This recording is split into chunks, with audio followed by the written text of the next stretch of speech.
안녕하세요. 시온연구소입니다. 시온연구소 오늘은요, 메린보우어의 코그니티브 로드 티어리, CLT에 대해서 알아보는 시간을 가져보려고 합니다. 재미있는 이야기를 좀 한다면, 제가 이 석사과정 초기에 이 CLT의 이제 근본 인식론이라고 해야 되나요? 이론인 정보 처리 이론에 관련된 이제 발표를 했었는데 그 발표에서 코그니티브 로드 티어리를 굉장히 희한하게 해석해가지고 그때서부터 이제 이 CLT를 피해오기 시작했습니다. 얘는 봐도 모르겠다. 그러다가 지금도 사실은 이 CLT에 대해서 굉장히 막 관심 있게 막 들여다보고, 이 이론은 정말 대단하다. 막 이렇게 들여다보는 것은 아니지만, 제가 이제 교육공학을 아무래도 하다 보니까 자꾸 이 CLT라는 이 이론이, 간과할 수 없는 부분들이 굉장히 많은 거예요. 그리고 또 우리 교수 설계의 어떤 이 대부라고 할 수 있는 이 메린보어. 그래서 이 이론을 한 번 정도는 소개를 해야 되겠다라는 생각을 하고 있었는데 이제야 여러분들과 공유하는 시간을 가져보려고 합니다. 네, 저는 조금 앞부분을 먼저 읽어봤었는데요. 이게 2004년도에 애뉴얼 미팅에서 샌디에고에서 열렸는데 제가 이게 몇 월 달에 열렸는지는 잘 모르겠어요. 날 좋을 때 열렸겠죠. 근데 이제 저도 2004년도에 한두 달 정도 이제 이 미국에 있으면서 이 샌디에고를 놀러 가곤 했었는데, 근데 이제 이런 게 있잖아요. 이게 본인의 경험에서 뭔가 이렇게 접합 지점이 좀 있는 것 같으면 조금 더 인연인 것처럼 느껴지는 네, 사담이었고요. 그래서 좀 보도록 하겠습니다. 일단 이 CLT에 대한 이 어떤 논문에 이 논문의 목적이 뭔가 하고 본다면 이제 세 개의 카테고리가 있대라는 거예요. 근데 그게 뭐냐면은 이 부분이라는 거죠. 내재적 인지 부하, 그리고 인트린직 코그니티브 로드가 이제 내재적 인지 부하예요. 내재적 인지 부하를 줄이고 그다음에 높은 수준의 엘레멘트, 요소, 상호작용, 이런 어떤 메터리얼을 다루는 이 내재적 인지 부하를 감소시킨다. 라는 게 이제 첫 번째 카테고리고, 이제 두 번째 카테고리는 학습과 직접적으로 관련된 이제 여기서 이제 또 어려운 단어가 나오는데 German Cognitive Load가 나와요. 이게 본유적 인지 부하라고 부르는데 이거는 증가시키는 방법. 그리고 세 번째는 이제 이 CTL을 언급을 할 때 expertise라는 단어가 계속 따라오게 되는데 이 학습자의 개별 전문성 수준과 전문성을 개발하기에 따르는 그런 어떤 차이. 근데 그거를 이제 어떤 방법들이 있는가. 이런 것들에 대해서 이론인 관점에서 이제 토론하겠다라는 거예요. 그래서 이제 옆에 보시면은 이 CLT 코그니티브 로드 티어리는 이 스웰러 학자의 이제 연구물들이 굉장히 많더라고요.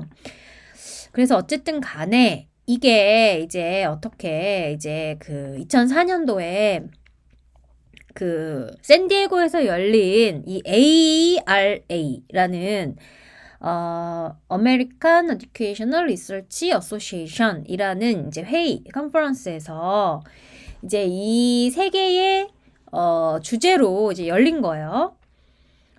그래서 이 CLT가 이제 멀티미디어의 어떤 그런 구현, 그리고 전문적인 지식의 수준과 이제 과제 복잡성에 대한 연구를 이제 통합하는 프레임워크로서의 CLT, 에리스라는 의장이, 네. 그리고 이제 멀티미디어와 그 웹을 통한 효과적인 학습을 위한 스캐폴드 및 보조를 할 수 있는 것들. 이런 것들이 이제 두 번째 주제고, 그 다음에 최적의 학습 환경 설계를 발전시키기 위한 어떤 인지 측정이 뭐가 있을까? 그랬을 때 이 이러닝하면 빠질 수 없는 학자이신 메이어 의장님께서 또 이렇게 그래서 사실 이런 부분도 뭐 중요하기는 한데, 이제 저는 요 CLT적인 측면을 먼저 이제 좀 읽어보려고 합니다. 그래서 이제 코그니티브는 과연 무엇을 이제 코그니티브 로드라고 부르느냐. 그래서 여기에서 이제 뭐라고 하고 있냐면은 이제 새로운 정보를 다룰 때, 저희가 이제 새로운 정보를 이제 머릿속에 입력을 할 때, 작업 기억으로 가는데 이 작업 기억이 매우 이제 제한적인. 그래서 이 CLT 하면은 제가 앞서서 정보 처리 이론 시간에 이걸 발표했다고 했잖아요. 그래서 CLT라고 하면은 이 limited 이제 capacity라는 이 제한된 용량 이게 떠올라야 되거든요. 그래서 여기서부터 이제 시작을 하는 건데, 이제 사람들이 새로운 정보를 이제 입력을 받았을 때 이제 그 워킹 메모리라는 작업 기억이라는 그 공간에 저장이 되는데, 이 작업 기억이라는 공간이 매우 용량이 작다라는 거예요. 여기에서는 이제 보시면은 약 7개의 요소와 정보를 처리하기 위한 뭐 이런 내용들이 나오는데, 매우 어쨌든 간에 용량에 한계가 있다라는 거예요. 근데 우리가 이 어떤 작업 기억의 용량을 완전히 이제 나만의 혹은 이제 준하는 그 스키마로 보유하기 위해서 자동화라는 게 되어야 되는데, 이 자동화 되기 위해서는 이제 이 자동화되면 이제 인간의 그 어떤 엑스퍼타이즈가 된다는 거예요. 인간이 엑스퍼타이즈가 되는데, 근데 그러기 위해서는 뭐예요? 자동화가 필요하다는 거예요. 좀 이해가 되시는지 모르겠습니다. 이제 그런 내용이에요. 이제 그런 내용이고요.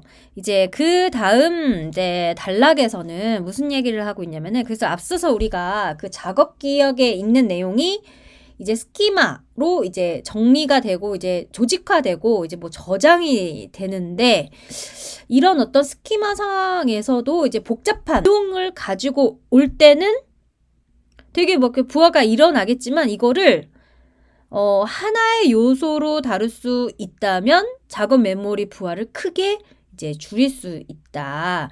근데 이제 스키마로 촘촘하게 정리된 지식을 이제 다룰 때는 작업 기억의 용량 크게 확장된다라는 거예요.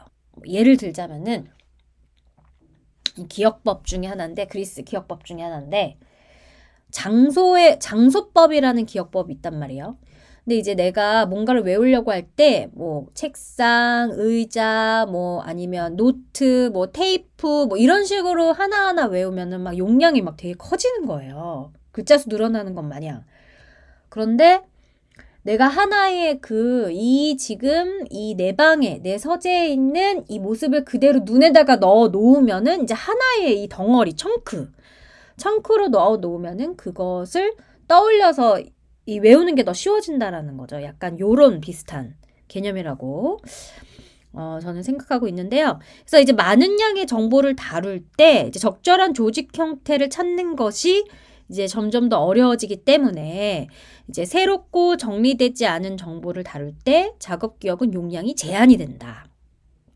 그 문제는 이미 스키마에 정리된 장기 기억의 지식을 다룰 때 이제 발생하지 않는다라는 거예요. 그러니까 이 용량이 되게 적지만 이제 장기 기억으로 넘어가게 되면은 이제 그 문제가 사라진다.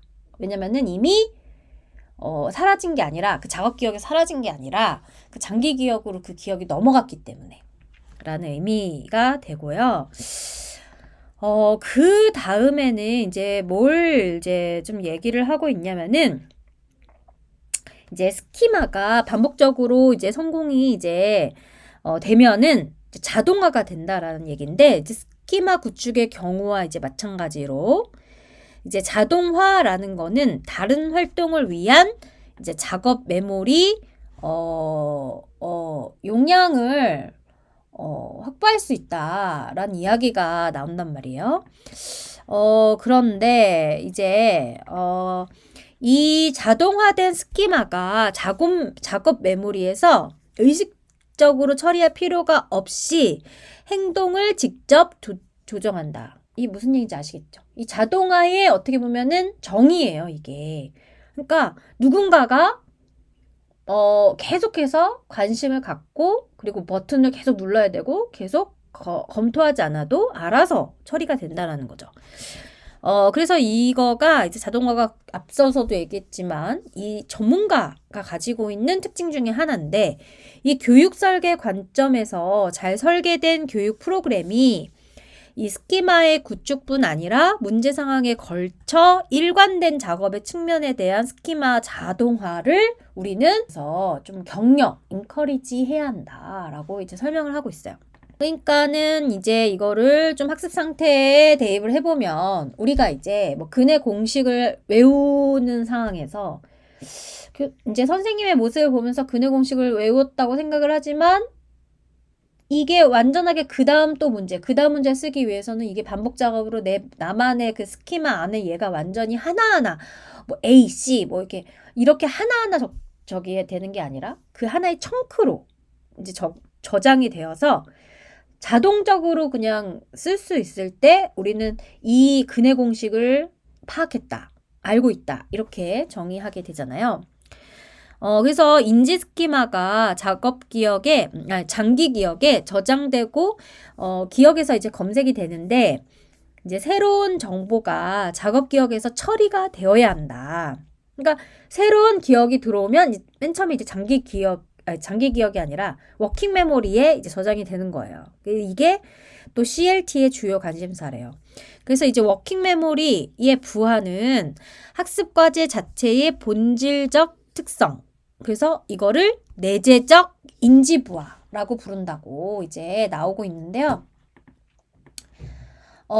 이런 부분이 이제 정의가 되는 거죠. 그래서 내재적인 인지 부하는 학습 과제가 가지고 있는 이제 본연의 특징을 말한다. 그러니까 수학은 일단 선형적이잖아요. 그리고 또 더하기를 배워야지 곱하기를 배우고 곱하기를 이해해야지 또 나누기도 이해하고 이런 어떤 부분들이 가지고 있는 과제 본연의 그 특성에서 오는 부하 이거를 인트린직 코그니티브 로드라고 이제 부른다. 그러면 이제 그 다음 건 뭐냐? 그 다음 거는 외재적 인지 부하라고 이제 부르는 건데 이거는 과제가 제시되는 방식이다. 그러니까 이거는 어떻게 보면 교수자에 의해서 일어나는 인지부하라고 볼 수 있는 거예요. 그래서 교수자가 되게 어렵게 설명하고 난해하게 설명하면 학습자가 이해를 못하는 거. 이게 이제 외재적 인지부하죠. 이 학습에서는 이 내재적인 인지부하와 이 외재적인 인지부하를 줄일 수 있으면 학습자는 보다 이제 더 많은 것들을 해보려고 시도할 수 있겠죠. 학습자가 이제 스키마의 구성과 이제 자동화에 기꺼이 투자하는 인지 자원의 어떤 양, 이게 이제 Germain Cognitive Load. 그래서 본유적 인지 부하인데, 그러니까 이게 무슨 얘기냐면은 들었고 이제 쓰는 데 있어서 내가 기꺼이 더 해보고 싶다. 라고 이제 생각이 드는 어떤 부하. 그러니까 이게 말이 로드지만은 어떻게 보면은 이제 최종 목표죠. 학습 구현에 있어서의 최종 목표. 그래서 좀 이제 내가 주기도 하고 내가 설명하기도 하고 과제가 이런 건지도 알았으니까 네가 좀 기꺼이 좀 의지를 보여서 좀 해볼래? 그래서 이 Germain Cognitive Load에서는 제가 봤을 때는 이 willingly가 좀 중요한 것 같아요. 그 다음에 이제 또 굉장히 좀 자세하게 이제 설명이 나오고 있는데 이제 Intrinsic Cognitive Load예요. 이제 앞서서도 제가 이제 설명을 좀 드렸지만 좀 간단하게 또 보면은 이 내재적인 인지 부하가 뭐냐? 그러면 학습 중에 자료의 성격과 학습자의 전문 지식 수준 간의 이 상호작용에 의해서 결정이 된다라는 거예요. 이 얘기는 내가 많이 알고 있으면 좀 적게 올 수도 있고 내가 아예 진짜 모르면 강하게 올 수도 있다라는 거죠. 그게 이제 주로 작업 메모리에서 동시에 처리되어야 하는 요소의 수에 달려있고 이는 차례로 학습해야 하는 재료나 작업의 요소 상호작용의 이제 정도에 딸려있다. 그래서 이제 요소의 사고 작용성이 높은 물질은 이해하기 어렵고 그 다음에 뭐 낮은 물질 좀 이해하기 쉽겠죠. 이제 따라서 상호작용의 요소는 이제 경험이 많은 사람에 따라서 이제 다르게 느낄 수 있다. 라는 거예요. 근데 이 요소의 이 상호작용성은 특정 수준의 경험에 있는 사람들이 다룰 가능성이 있는 이제 상호작용 요소의 개수에 의해서 이제 결정이 된다. 굉장히 어려운 말을 하고 있습니다. 자, 그래서 이제 그와 또 대조적으로 이제 외재적이라고 하는데요. 근데 이건 대조는 아니고요. 대조는 아니고 뭐랄까. 그러니까 대조적은 아니고 제가 봤을 때 좀 따라오는 것 같아요. 이 인트린직과 그 다음에 익스트레니어스 코그니티브 로드는 좀 서로 이렇게 좀 상관관계가 있는 듯 하면서도 없는 듯 하면서도 약간 이런 관계인 것 같기는 한데 어쨌든 이 외재적 인지 부하는 학습에 직접적으로 필요하지 않고 교육 개입에 의해서 변경될 수 있는 과정. 그래서 이 외재적 인지 부하는 정보 소스를 좀 이제 통합하면서 발생이 될 수 있다. 굉장히 좀 어려운 말이 계속해서 나오고 있는데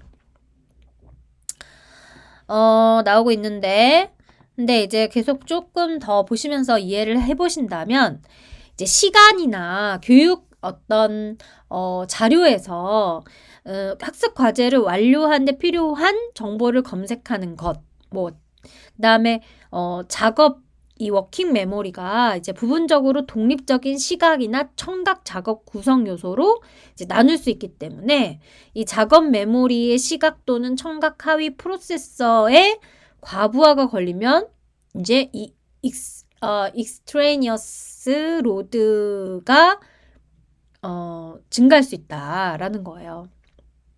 그래서 예를 들어서 이해를 위해서 필요한 여러 정보의 소스가 시각적으로 제시되는 경우에 이제 서면 자료가 이렇게 제시되는 것보다 서면 자료가 이제 구두 형식으로 제시되는 것보다 시각적 프로세서에 과부하가 걸릴 가능성이 높고 따라서 인지적 부하의 일부가 이제 청각 프로세서로 이동할 수 있다. 정확하게 이해가 안 될 수 있는데 이제 전반적인 어떤 내용은 뭐냐면 이제 교수자가 어떻게 제공을 하고 또 어떻게 말을 하고 어떤 것들을 보여주면서 수업을 하느냐에 따라서 이 외재적 인지 부하는 있을 수도 있고 좀 덜 수도 있는데 그래서 뭐 결론이 뭐예요? 그래서 되게 이런 교수 설계라든지 뭐 전략이라든지 스캐폴딩이라든지 이런 것들이 좀 중요해진다. 약간 이렇게 연결 지을 수 있겠죠. 그 다음에 이제 저도 이거에 동의하는데 to conclude라고 하잖아요. 그러니까 결국은 뭐예요? 이 절메인 커그니티브 로드의 신장을 위해서 우리가 이제 CLT를 배우는 건데 제가 앞서서 이 절메인 커그니티브 로드는 willingly가 되게 큰 의미라고 했잖아요.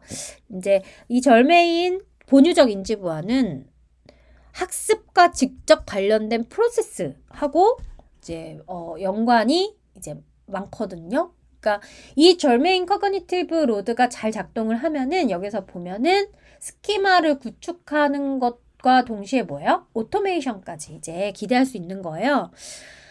그래서 예를 들자면 문제 상황의 다양성은 학습자가 인지 스키마를 구성하도록 장려할 수 있는데, 왜냐면 유사한 특징이 식별될 수 있고, 관련 특징이 관련 없는 특징과 구별될 수 있는 확률을 이제 보여줄 수 있는 거기 때문인데, 이런 어떤 높은 이제 variability, 뭐 변동성, 뭐 혹은 뭐 다양성, 뭐 이런 것들은 다양성은 학습자의 사려 깊은 참여를 요구하고 진정한 학습에 더 많은 노력을 기울이기 때문에 인지 부하가 이제 증가하는데 그것은 이전에 해결되지 않은 문제를 더 잘 해결할 수 있는 능력으로 나타나는 더 나은 스키마의 구성과 학습 전이를 일으킨다라는 거예요. 우리가 이제 어떤 한 친구의 학습을 장려하고 이 친구가 전문가가 되게끔 우리가 밀어주는 과정에 있어서 이 최종의 목적은 뭐 완전하게 이해하는 거 그리고 활용하는 거가 될 수도 있지만 어떻게 보면은 구축 다음이 이제 트랜스퍼 영역이라는 생각이 드는데 근데 그만큼 중요하다 이거예요. 그래서 이제 우리가 앞서서 요 앞에 나온 extraneous cognitive load를 그러니까 외재적 인지 부하를 이제 줄이기 위해서는 이제 다양한 스캐폴딩에 대한 이제 어떤 고민들이 필요할 것이고 이 germane cognitive load를 이제 늘리기 위해서는 뭐 어떤 동기적인 문제라든지 아니면은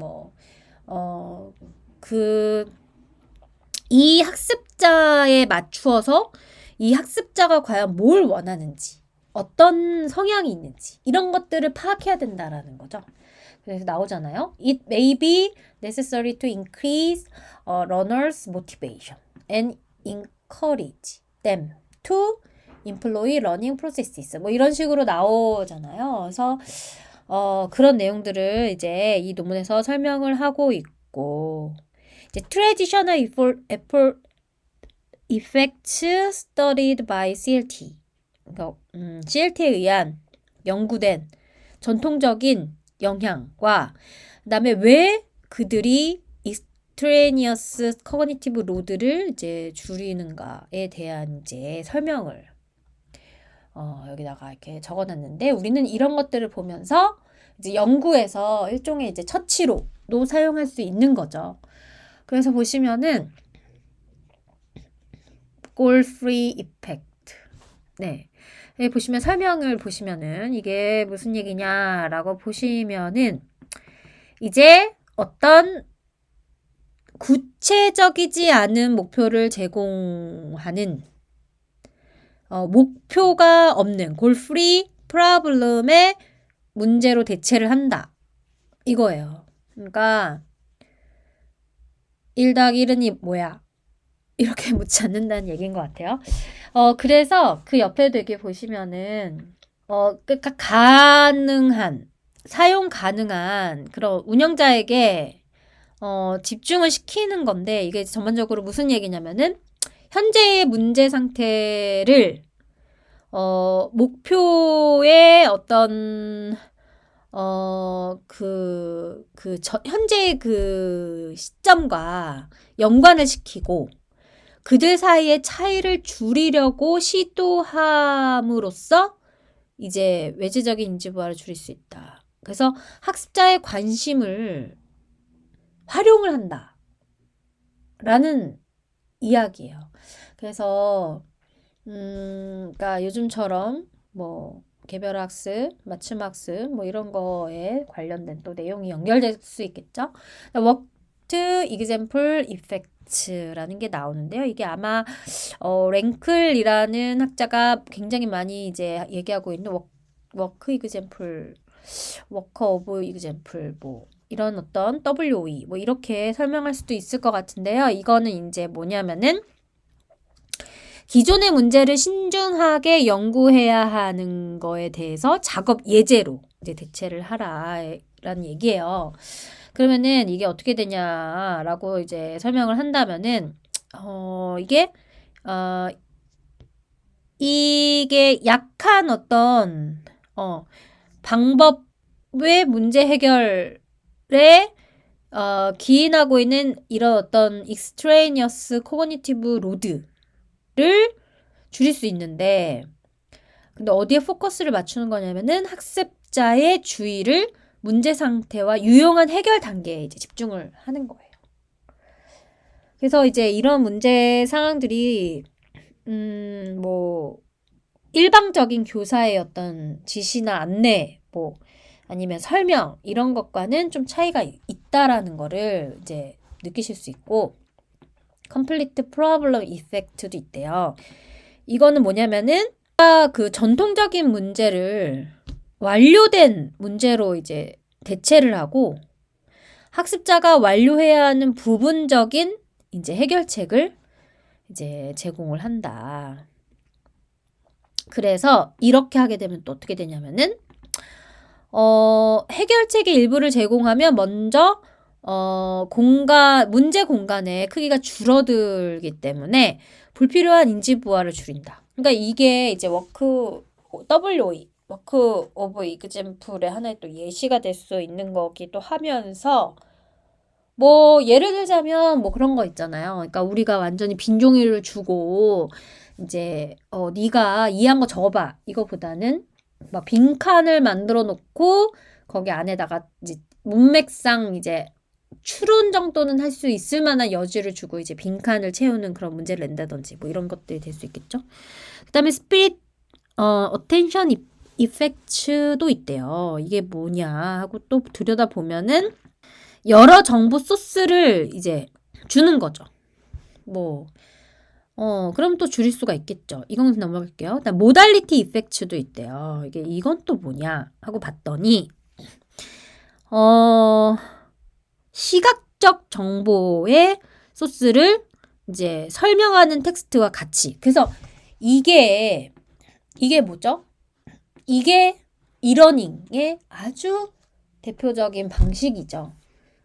막 앞에서 교수님이 설명을 하고 아래 혹은 교수님 옆에 뭐 그림이든 아니면 뭐 글이든 뭐 강조를 하고 있는 볼트체를 섞든 뭐 이렇게 해가지고 이제 조금 더 이렇게 내가 막 그 사람의 이야기가 뭐 하는지 들어봐야지 막 이렇게 계속 집중하는 것보다는 그림도 보여주고 설명도 보여주고 이러면서 extraneous cognitive load를 줄일 수 있다. 이런 얘기가 되는 거죠. 근데 할 생각이 없으면 소용이 없죠. 그 다음에 redundancy effect도 있대요. 그래서 이거는 뭐냐라고 본다면은 좀 약간 이제 중복하는 거겠죠. 근데 이제 어떻게 중복을 하는 거냐면은 스스로 이해할 수 있는 이제 여러 정보를 이제 하나의 정보 소스로 이제 대체를 하는 거예요. 그래서 이거는 이제 extraneous cognitive load를 불필요한, 그러니까 이 어떤 redundant information, 이 redundant information의 불필요한 이런 정보들을 좀 줄여줌으로써 이제 extraneous cognitive load를 줄일 수 있다. 이러한 그 cognitive load theory 이런 이론들을 이제 저희가 지금 어디를 환경을 가지고 이제 이해하고 있는 거예요? 이러닝의 환경을 가지고 이해하고 있는 거죠. 그래서 이 내용을 좀 보시면은 이 내재적인 인지 부하가 높으면은 외재적인 인지 부하가 낮아져야 된다. 이런 얘기가 나와요. 그런데 이거를 우리가 조금 고민을 좀 해보면 좋겠어요. 저는 오히려 이런 말들이 어렵더라고요. 내재적인 인지부하가 높으면 외재적인 인지부하는 낮아야 한다. 그러니까 이게 뭐예요? 내가 처음 보는 과목이다. 예를 들어서 프로그래밍이에요. 그러면은 그 프로그래밍이 가지고 있는 컴플렉시리적인 측면만 해도 막 부하가 일어날 거 아니에요. 제가 이제 대학교 1학년 때 그랬는데, 인트린직 이제 이 로드가 굉장히 높아지면은 이 외재적인 인지 부하를 낮추려고 해야 된다라는 거예요. 그래서 교수자가 과거에 저희 이제 그 천재적인 생각을 가지고 계시는 그 교수님들처럼 막 이렇게 설명을 하시고 책에서 이거 봐라. 그리고 또 막 코딩하는 걸 보여주시고 이렇게 하시는 것보다는 이제 약간 이제 학습자의 어떤 이런 인트린직 코그니티브 로드를 생각을 해서 막 이렇게 영상도 보여주고 또 사례도 들어주고 또 그림도 보여주고 또 설명도 해주고 핵심 내용을 다시 또 요약도 해주고 이런 어떤 노력을 위해서 해야 된다는 거죠. 동의하시나요?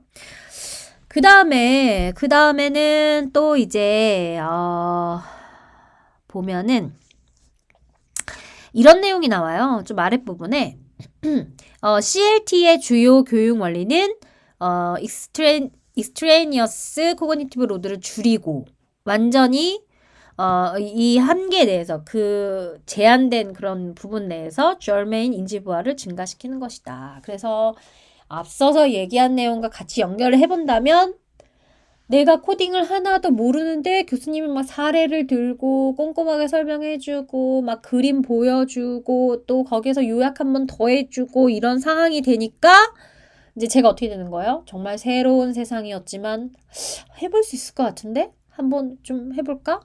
가능성 있을 것 같은데? 약간 요런 상황이 되는 것이 바로 뭐예요? 이 CTL이다. 그러나 안 하려고 하면 소용이 없다.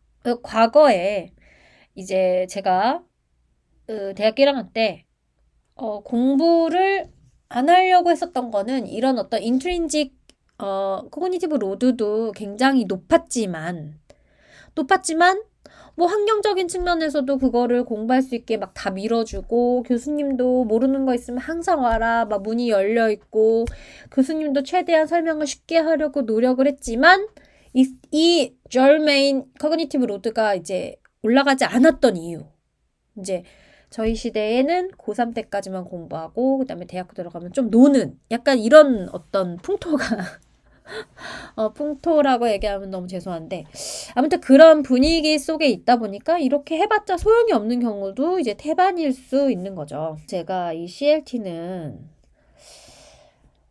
아무리 생각을 해도 이제 이 학습자가 어떤 성향이냐, 학습자의 동기가 어떠냐, 또 이러한 학습자가 모였을 때 이 교수자가 학습자를 얼마나 몰입시키고 얼마나 휘어잡을 수 있느냐. 약간 이런 거에 따라서 많이 이렇게 역량이 바뀐다라는 생각이 들어요. 그래서 저 예전에 그 영재아이들을 대상으로 이제 수업을 할 때 좀 약간 수월했던 게 이런 거죠. 그 친구들은 뭐예요? 뽑힌 애들이잖아요. 시험을 통해서 뽑힌 애들.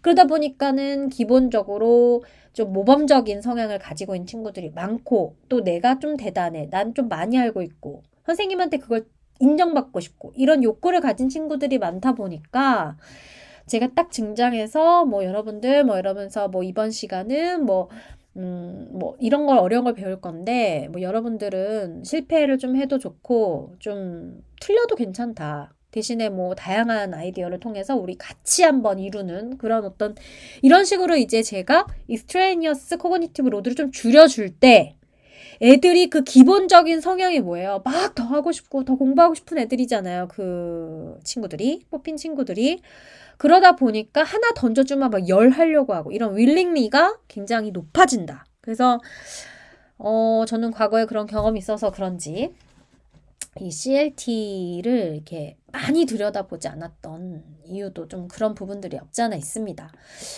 그래서 이제 이 부분을 좀 보시면은 이 부분은 또 뭘 얘기를 하고 있나라고 보시면은 5년 전까지. 근데 이 논문이 언제였더라요? 이게 2000 5, 6년 뭐 이럴 때 그쵸, 5년이잖아요. 그러니까 5년 전이니까 여기서 말하는 건 언제예요? 2000년이라는 거죠. 여기서 말하는 거는. 그래서 이 2000년 때까지만 해도 이 커그니티브 로드 티어리가 주로 초보 학습자의 외재적 인지 부하를 줄이기 위한 교육 방법을 연구하는데 이제 사용이 되었다. 라는 거예요. 그래서 지난 이제 5년 동안에 이 커그니티브 로드 티어리 관련 연구들이 되게 이제 저울메인 인지부와에 관련된 이런 조작적인 영향을 많이 이제 했다. 이런 얘기가 나오고요. 이론적인 진보가 좀 돼서 교육 설계 분야에 이제 주도적으로 온라인 학습 과제 작업에 이제 초점을 맞추면서 이제 외제 부하를 줄일 수 있는 방법으로서 이제 부각이 된 거예요. 그래서 초보 학습자에게 좀 잘 어떻게 보면은 작동하는 그 교육 방법은 학습자가 더 많은 전문 지식을 습득할 때 긍정적이거나 심지어 부정적인 영향을 미치지 않게 할 수 있다. 그래서 여기에서 이제 적응형 이학습, 적응형 이학습은 이학습의 어떤 그런 적용을 한 거예요. 그래서 전문 지식의 지속적인 평가를 위한 이제 새로운 방법이 이제 만들어지고, 교육 순서가 시작되기 전에 후속 수준의 전문 지식을 예측하려고 시도하는 이제 어려운 작업들이 진행이 되고, 이렇게 된 건데요. 제가 논문을 찾아보지는 않고 그냥 이제 궁금한 점이 생긴 것 중에 하나가 뭐냐면은, 과연 초보자들한테 이러닝이 더 적합한가? 전문가들한테 이러닝이 더 적합한가? 라고 본다면은, 저는 초보자보다는 어느 정도 사전 지식을 알고 전문가로 향하려고 하는 그 단계에서 이러닝이 조금 더 도움이 되지, 초보자에게 이러닝이 도움되기 쉽지 않다. 라는 이제 경험적인 의견을 내놓을 수 있을 것 같습니다. 그 다음에 이제 여기 보시면은, 뭐라고 되어 있냐. 그래서 많은 어떤, 이러닝의 어떤 그런 적용은, 상호작용 요소가 특징인 복잡한 학습 작업 중심으로 구축이 된다. 그래서 컨셉슈얼 도메인에서는 이에 도달하기 위해 워킹 메모리에서 동시에 처리되어야 하는 이제 많은 상호작용하는 정보 요소들이 있다. 그리고 기술 영역에서는 작업 기억에서 조정되어야 하는 많은 상호작용하는 구성 기술이 있다라는 이야기를 하고 있는데, 되게 어려운 말이 계속 나오니까, 그래서 이 교육 쪽에서 이 커디네이티드 이런 단어가 상당히 중요한 개념이거든요. 이 앞서서 나오는 이 coordinated in working memory 이런 것들 있잖아요. 그래서 이제 이 뒤에선 또 뭘 얘기를 하고 있나 보면은 외부 그 인지 부하, 외제적 외부가 아니라 외제적 인지 부하의 그 모든 그런 어떤 소스를 제거한 후에도 허용하는 거에는 이 자료의 상호작용이 너무 높을 수 있다. 그래서 따라서 모든 정보를 한 번에 제시하지 않는 게 도움이 된다. 이거는 당연한 거죠. 그래서 예를 들어서 이런 거죠. 예를 들어서 만약에 이러닝을 딱 켰는데 교수자가 막 설명을 하고 있는데 옆에서 막 영상이 막 같이 돌아가고 있어요. 막 교수자의 설명도 봐야 되고 그 영상이 계속 로딩되는 것도 봐야 돼. 그러면은 쉽진 않겠죠. 몰입하기도 그렇고 또 무슨 얘기를 하는지도 집중하려면 더 많은 뭐가 필요하겠어요? 더 많은 extraneous cognitive가 그래서 증가하겠죠. 그 다음에 이제 이 내용을 좀 보면은 이 굉장히 특별한 이런 어떤 이슈에서의 이제 첫 번째 이제 기여가 뭐냐라고 한다면 이 스프레드시트를 적용한 걸 통해서 이 매스메릭을 공부하는 사전 지식과 이 시퀀싱에 효과가 있었다라는 이야기를 하고 있는 거예요. 그래서 이게 무슨 얘기인가 하고 이게 뒷부분도 같이 이렇게 조금 더 이어서 본다면 이 인지부활을 변화시키는 한 가지 진보적인 방법이 스프레드시트가 지식이 낮고 높은 학생들은 스프레드시트에 적용을 했던 그 프로그램을 사용해서 수학 기술을 가르친 거예요. 한 그룹의 학생은 먼저 스프레드시트의 프로그램을 사용하고 그 다음에 응용 프로그램으로 수학 기술을 적용하는 훈련을 받았어요. 그리고 다른 그룹의 학생들은 스프레드 기술과 수학 기술을 동시에 연습을 했대요. 결과가 그려지는데 그랬더니 여러분들이 기대하고 있는 대로 어떻게 됐냐면은 스프레드시트 지식이 낮은 학생들에게 순차적인 발표가 동시 발표보다 우월했다.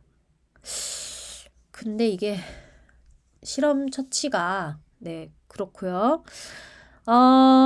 그래서 복잡한 것을 주고 이렇게 하기보다는 단순한 것에서 이제 복잡한 순서대로 줘야 한다.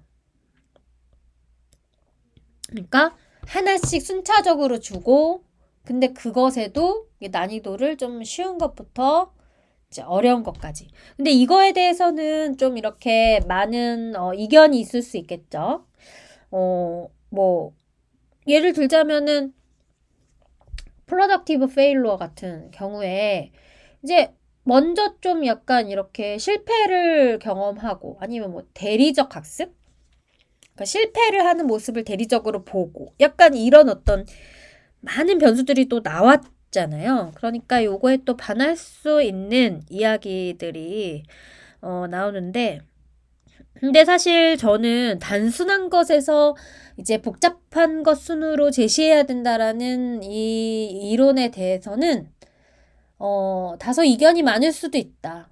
지금 현재에서는. 근데 이러닝에서는 단순한 것부터 천천히 이렇게 가르치는 것이어야 하겠죠. 이러닝에서는.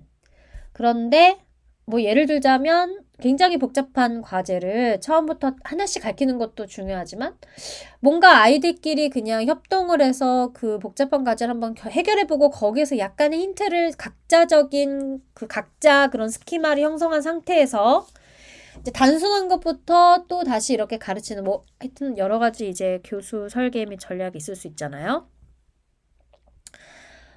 그래서 이제 동기에 대한 Germain Cognitive Load가 나오는데요. 이제 이 부분도 좀 보시면은 뭐라고 얘기를 하고 있냐면은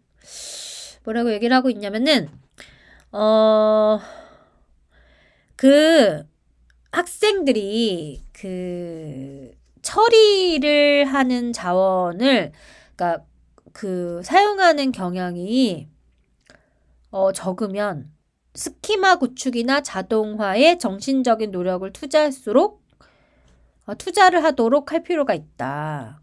이게 무슨 얘기냐면은 연습의 어떤 그런 다양성, 변동성을 높이는 게 학생들이 인지 스키마를 일반화하고 구별하도록 자극하는 효과적인 방법 중에 하나고 이는 인지부와 관련된 스키마의 구성 과정이다.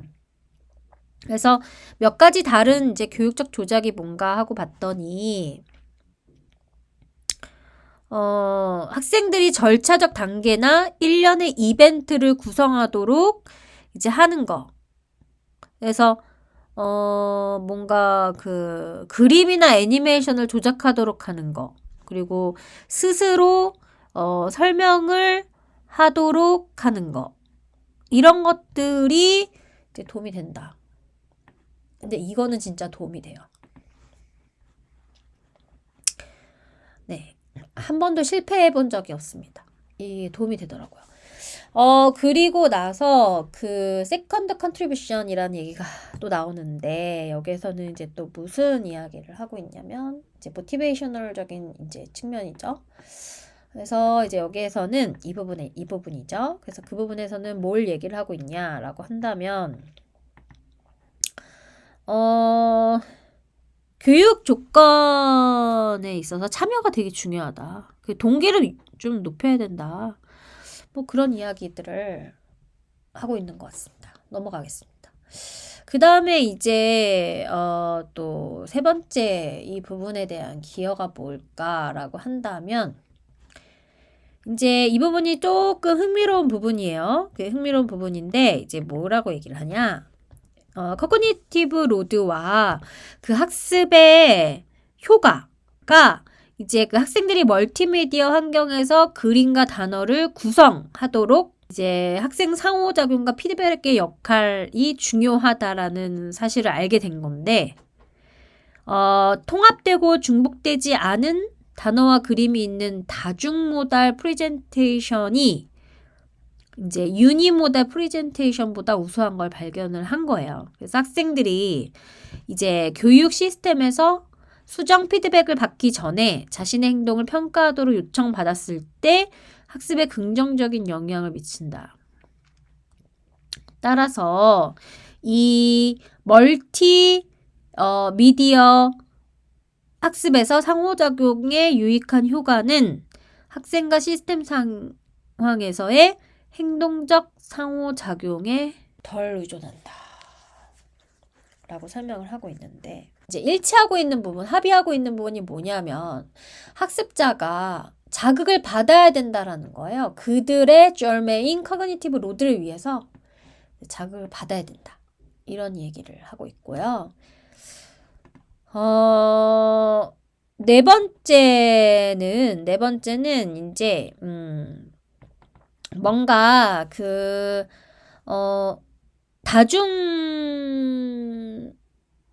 그러니까 멀티미디어 학습에서 그 자동화의 그 애니메이션의 효과, 죄송합니다. 애니메이션의 효과하고, 억제하고, 그 다음에 촉진하고, 사용하고, 약간 이런 게 인지부하가 감소한 학습에 이제 부정적인 결과를 초래할 수 있는 이유가 된다. 그래서 여기에서는 시간을 보는 거랑 지구의 자전에 대해서 배울 때 학습자가 조작할 수 있는 그림은 높은 사전 지식을 가진 학생들에게 활성화 지식을 가지고 있다. 그래서 그들이 불가능할 것 같은 인지 처리를 허용하고 시뮬레이션을 허용하는 그림보다 이제 더 높은 학습 결과를 보인다. 근데 여기서만 좀 다시 보면 그들이 이제 커그니티브 프로세싱을 allow for 하는 건데요. 이게 뭐냐면 커그니티브 프로세싱이 뭐냐면은 불가능할 걸지라도 이게 이제 높은 학습 결과를 보인다라는 거예요. 그런데 이게 뭐보다 그런 거냐면은 시뮬레이션을 위해서만 허용했던 그런 어떤 그림, 이 높은 사전 학습을 가진 학생들의 이네이블링한 펑션을 가지고 있는 학습자에 의해서 이게 매니플레이티드가 될 수 있는 그림. 그러니까 이게 지금 사실은 되게 이제 의문인데 옛날에 그런 얘기를 했었단 말이에요. 우리가 제시하는 이제 교구 자료들이 그냥 이렇게 딱 글로 설명한 것이 있고 아니면은 이렇게 돌리면서 그림을 보여주면서 설명하는 게 있고 그러니까 3D 작업적인 게 있고 이제 2D 작업적인 것이 있는데 과거에 우리는 이런 멀티미디어를 한 교실당 하나씩 다 할 수 없었던 그 시기에 우리는 그 글로 이해를 했었어야 되잖아요. 글로 이해를 했었어야 되는데 오히려 이 글로 이해하는 것이 뭐 상상력을 더 자극하고 이해하는 데 있어서 더 생각을 많이 하게 하고 뭐 등등등. 하지만 좀 어려운 말 같습니다. 그리고 나서 그리고 나서 이제 좀 더 뒤에 설명이 있으니까 좀 보면은 이 어떤 그림이 약간 그 시각적 시뮬레이션을 제공하잖아요. 근데 이제 촉진 기능을 가지고 있다라는 거예요. 그래서 부하를 줄이고 많은 노력이 필요한 인지 처리를 허용하고, 그래서 사전 지식이 적은 학습자가 스스로 수행하도록 권장하지 않기 때문에 이러한 그림을 활용한 게 더 높은 학습 결과로 이어지지는 않는다. 그래서 이런 본유적 인지 부하를 생성하는 교육 방법이 이게 낮은 지식과 높은 전문 지식 학습자에 대해 따라 다르고, 이제 관련 학습 과정이 촉진되는 것뿐만이 아니라 명시적으로 좀 불려져야 한다. 명확하게 좀 이복돼야 된다. 약간 이렇게 설명을 하고 있습니다. 되게 어려운 내용만 계속 나오는 것 같은데요. 좀 더 볼게요. 좀 더 여러분들이 아마 인지부하가 일어났을 것 같은데, 좀 더 보면은 과학 텍스트에서 그 인지 부하 효과와 언어의 능력의 영향을 좀 보면, 절매인 인지 부하에 영향을 미치는 방법으로 이제 3가지가 있는데, 첫 번째 셀렉션, 두 번째 organization, 세 번째 integration, 이 3가지가 있다는 얘기예요.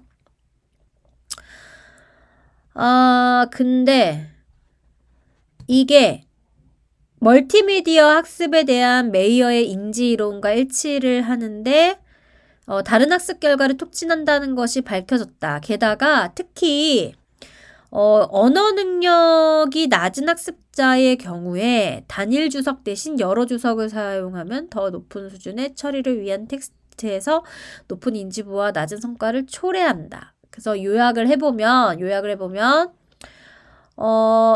주석은 그 학습자의 절메인 인지부와 이 본유적 인지부하를 산출하는 학습 과정에 참여하도록 자극할 수는 있지만, 이런 어떤 주석의 설계를 위해서 원하는 학습 결과와 학습자의 전문 지식을 모두 신중하게 고려해야 된다. 근데 이게 과거의 이러닝이 막 이런 것들까지 다 고려하면서 만들어졌을 거 아닙니까?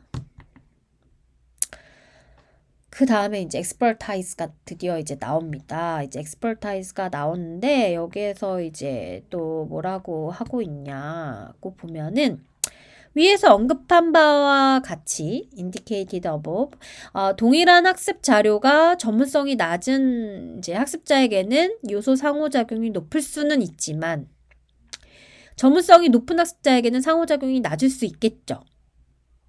이것은 초보 학습자에게 잘 작동하는 교육 방법이 부정적인 영향을 미치지 않거나 심지어 부정적인 영향을 미칠 수 있는 이유로도 설명이 된다. 라는 거예요.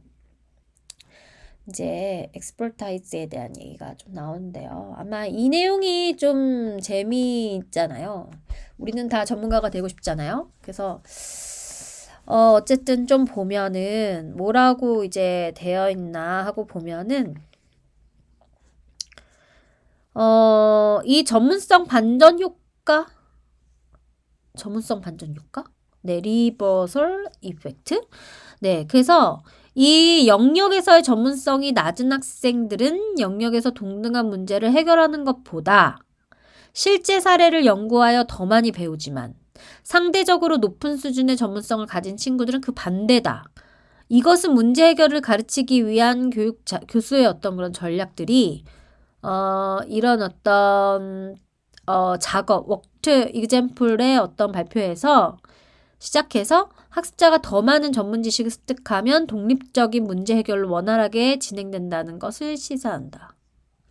근데 솔직히 이렇게 계속 이제 얘기를 이끌어가면 이러닝도 초보자용과 그다음에 전문가용에서의 교수 전략이 달라야 된다는 얘긴데, 근데 우리의 리러닝의 형태는 다 똑같지 않습니까? 초보자든 뭐 전문가든 다 똑같지 않습니까?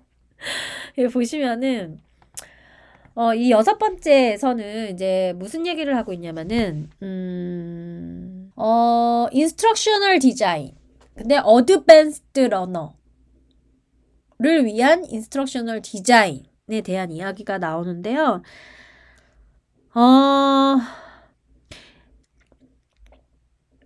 전문 지식이 어떻게 습득되고 무엇이 그 발전을 촉진하는지 이해하는 것이 어느 때보다 중요하다.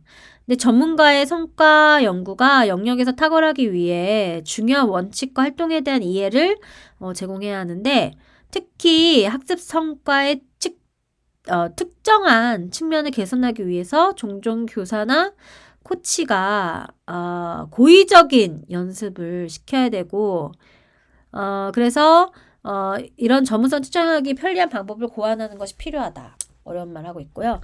그 다음에 이제 일곱 번째 얘기를 보면은 여기 또 어떤 기어가 있나?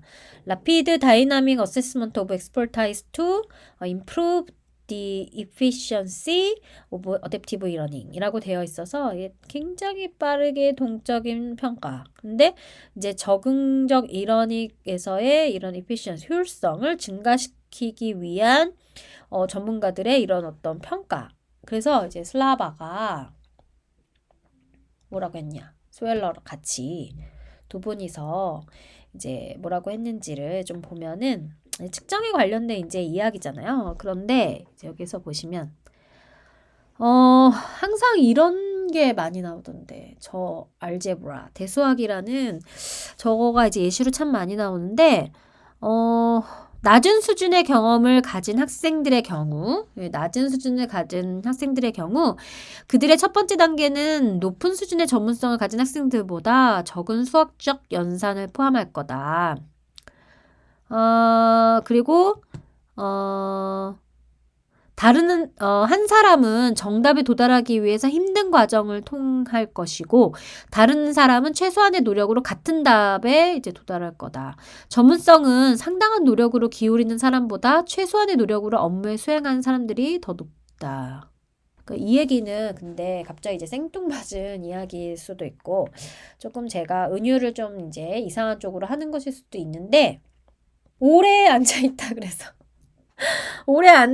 그래서 전문가가 되기는 어렵다. 네, 그렇고요. 제가 오늘 좀 개구진가요? 그 다음에 이제 디스커션 부분은 여러분들이 한번 읽어보셨으면 좋겠어요. 사실 저는 논문 중에서 이 디스커션 부분을 좋아하긴 하는데요. 오늘은 여기까지만 하도록 하겠습니다. 여기까지만 하도록 하겠고요. 여러분들이 이 CLT, Cognitive Load Theory에 대한 이제 공부를 이제 자세하게 할 수 있다면 여러분들이 교수 설계를 할 때 조금 더 도움을 받을 수 있지 않을까. 근데 이제 저 같은 경우에는 이 교육 이론을 좀 후발부로 배웠고 경험이 더 선제되었었기 때문에 제가 했던 그런 교육의 경험들이 나중에 알고 봤더니 이 이론이다. 내가 했던 경험들이 나중에 알고 봤더니 뭐 이런 부분이었다. 근데 이제 다행인 것은 저는 이제 어떤 특정 도메인을 가리키는 수학 교과의 어떤 그런 교사라기보다는 그런 인지과정이나 창의나 논리적인 사고를 좀 친구들하고 얘기하고 가르쳤던 사람으로서는 이런 이론들을 적용할 수 있는 것들이 굉장히 많았고 그에 대한 경험을 가지고 있는 게 저한테는 굉장히 소중한 경험이어서 이런 이론들이 나오면 전 오히려 반갑습니다. 하지만 그냥 이런 생각이 들어요. 내가 수학교사다. 특정한 도메인이 있는 수학교사다. 과학교사다. 라고 했을 때 이런 커그니티브 로드 티어리의 전반적인 계략적인 프레임은 사용할 수 있겠지만 뭐 이런 어떤 과지적인 속성이 있을 때 과지적인 어떤 그러니까 인트린직 커그니티브 로드가 높을 때 익스트리니어스 커그니티브 로드를 낮춰야 되고 이런 어떤 상관관계를 과연 그 교사는 학교 현장에 던질 수가 있겠느냐. 던질 수 없겠죠. 그냥 교사가 가지고 온 대로 실험을 하는데 준비할 거고 설명하는데 주력할 거고. 그래서 저는 사실은 이런 어떤 이러닝에 대한 효과의 어려움이 분명히 이런 점도 있을 것이다라는 생각이 들면서 네, 오늘 여기까지 하도록 하겠습니다. 여러분들, 우리 다음 시간에도 좋은 내용으로 만나 뵙도록 하겠습니다. 그럼 여러분, 안녕.